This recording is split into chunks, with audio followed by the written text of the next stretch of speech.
I have yet to give a speech or have a meeting where somebody doesn't ask me the millennial question. What's the millennial question? Apparently millennials as a generation, which is a group of people who were born approximately 1984 and after, are tough to manage. And they're accused of being entitled and narcissistic, self-interested, unfocused, lazy. But entitled is the big one. And because they confound leadership so much, what's happening is leaders are asking the millennials, what do you want? And millennials are saying, we want to work in a place with purpose, love that. We want to make an impact, you know, whatever that means. We want free food and beanbags. And so somebody articulates some sort of purpose, there's lots of free food and there's beanbags, and yet for some reason they're still not happy. And that's because they're missing, there's a missing piece. What I've learned is that I can break it down into four pieces, right? There are four things, four characteristics. One is parenting, the other one is technology, the third is impatience, and the fourth is environment. The generation that we call the millennials, too many of them grew up subject to, not my words, failed parenting strategies, you know? Where, for example, they were told that they were special all the time. They were told that they could have anything they want in life, just because they want it, right? They were told, some of them got into honors classes, not because they deserved it, but because their parents complained. And some of them got A's, not because they earned them, but because the teachers didn't want to deal with the parents. Some kids got participation medals. You got a medal for coming in last, right? Which the science we know is pretty clear, which is it devalues the medal and the reward for those who actually work hard. And it actually makes the person who comes in last feel embarrassed because they know they didn't deserve it, so it actually makes them feel worse, right? So you take this group of people, and they graduate school, and they get a job, and they're thrust into the real world, and in an instant, they find out they're not special, their moms can't get them a promotion, that you get nothing for coming in last, and by the way, you can't just have it because you want it, right? And in an instant, their entire self-image is shattered. And so you have an entire generation that's growing up with lower self-esteem than previous generations. The other problem, to compound it, is we're growing up in a Facebook, Instagram world. In other words, we're good at putting filters on things. We're good at showing people that life is amazing even though I'm depressed, right?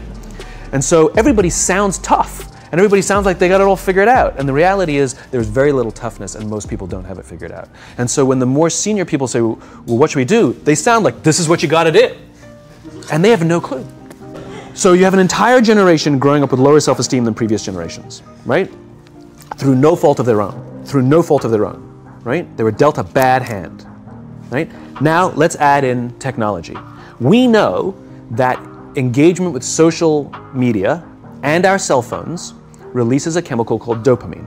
That's why when you get a text, it feels good, right? So, you know, we've all had it where you're feeling a little bit down or feeling a bit lonely, and so you send out 10 texts to 10 friends, you know, hi, hi, hi, hi, hi, because it feels good when you get a response, right? Right? It's why we count the likes, it's why we go back 10 times to see if my Instagram is growing slower, did I do something wrong? Do they not like me anymore, right? The trauma for young kids to be unfriended, right? Because we know when you get a hit of dopamine, which feels good. It's why we like it, it's why we keep going back to it. Dopamine is the exact same chemical that makes us feel good when we smoke, when we drink, and when we gamble.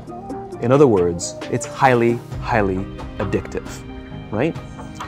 We have age restrictions on smoking, gambling, and alcohol, and we have no age restrictions on social media and cell phones, which is the equivalent of opening up the liquor cabinet and saying to our teenagers, hey, by the way, this adolescence thing, if it gets you down.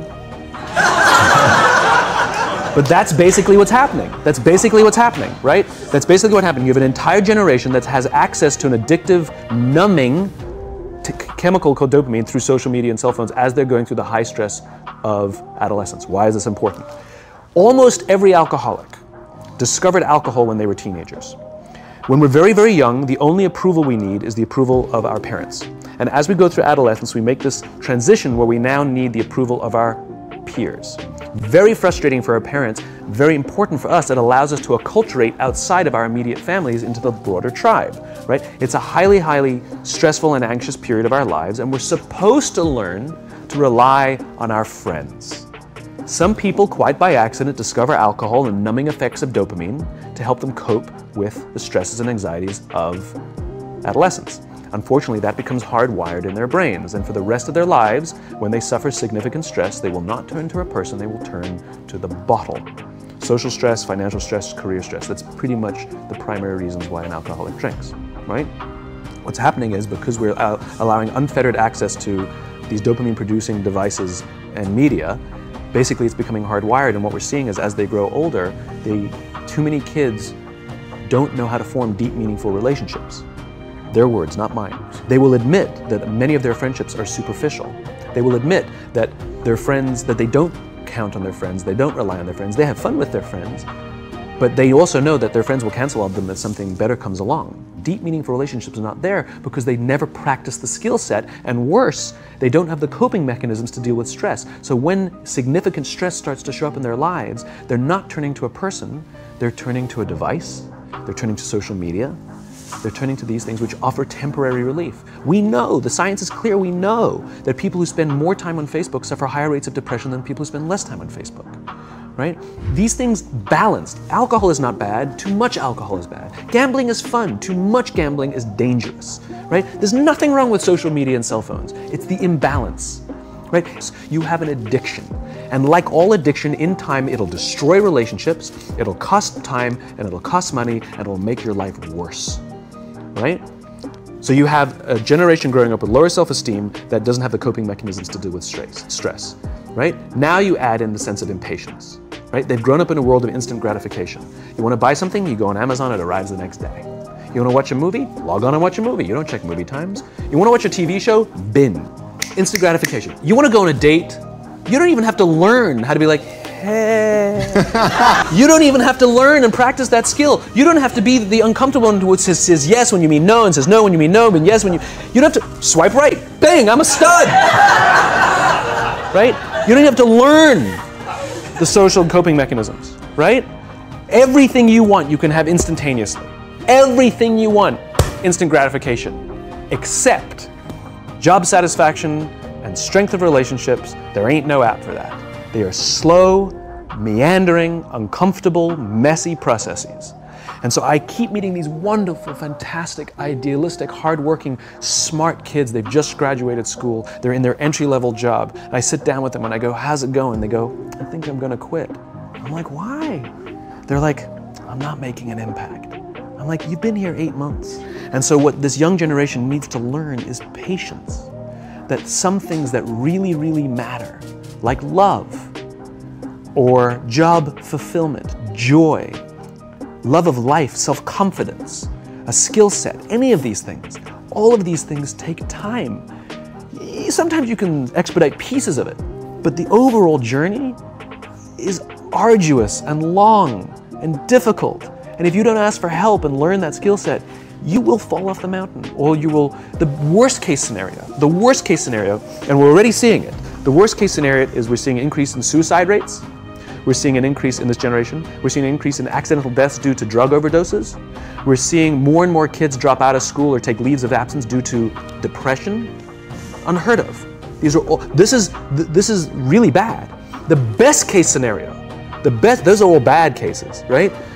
The best case scenario is you'll have an entire population growing up and going through life and just never really finding joy.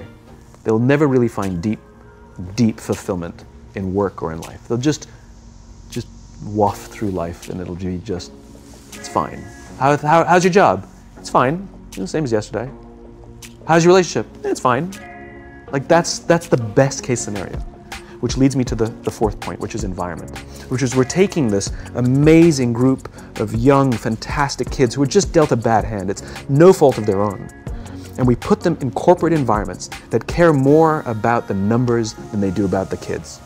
They care more about the short-term gains than the long-term life of this young human being. We care more about the year than the lifetime.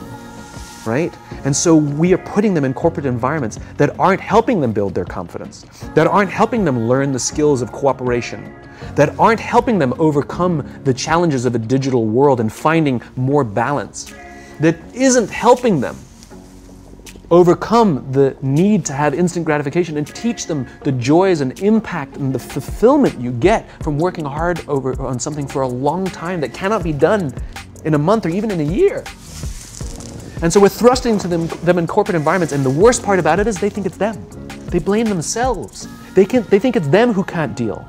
And so it makes it all worse. It's not. I'm here to tell them it's not them. It's the corporations, it's the corporate environments, it's the total lack of good leadership in our world today that is making them feel the way they do. Whether we like it or not, we don't get a choice. We now have a responsibility to make up the shortfall and to help this amazing, idealistic, fantastic generation build their confidence, learn patience, learn the social skills, find a better balance between life and technology. Because, quite frankly, it's the right thing to do.